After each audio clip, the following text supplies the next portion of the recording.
What plant is associated with pig nipples and pig breast milk? I bet you didn't think you were going to hear that sentence this morning. It's Sowthistle. But is it death or dinner? Good morning, sausages. Yes, Sowthistle. It isn't death. It's dinner. You can put this in a salad. You can cook it any way you would any other green plant. Now, despite the fact that it's a thistle, it doesn't actually have any spikes. Bit rubbish, really, isn't it? And why is it called Sowthistle? What's the connection with pigs? Well, there's a boring story and there's a fun story. So let me ask you a question. Do you want the boring story or the fun story with pig tits? Yeah, I thought you'd say that. So let me tell you about something called the doctrine of signatures. The doctrine of signatures is a principle in which when something looks like something, therefore it may do that.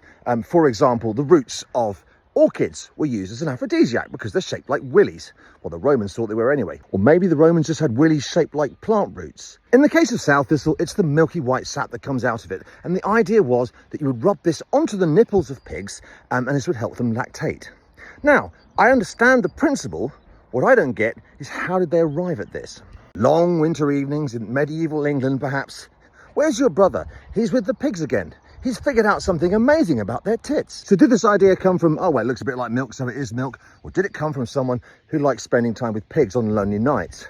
No. Sometimes people forget that in history, people were actually reasonably intelligent and they did things for a reason. The sap of this plant is sort of antibacterial. I don't know if it's antifungal, but it's certainly antibacterial. And it may be that it helped with, for example, mastitis or something like that on pigs and perhaps even on humans, which is a far more rational explanation than, oh, I just think I'll go and play with the pigs because I'm bored in Saxon England and I don't have a girlfriend. But whilst they may well have been right about that, here's a list of other seemingly unrelated things that this plant apparently can fix.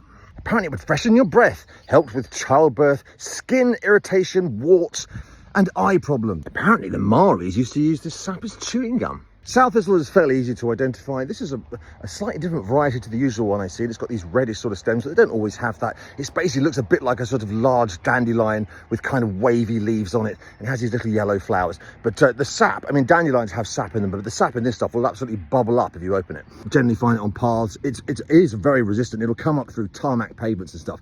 So there it is, Sowthistle, another average boring weed with a fantastic story. It potentially can cure about 19 different things. Whoever it was that started calling really freaking useful plants weeds needs a good slap round the head and neck. And on that note, have a wonderful day.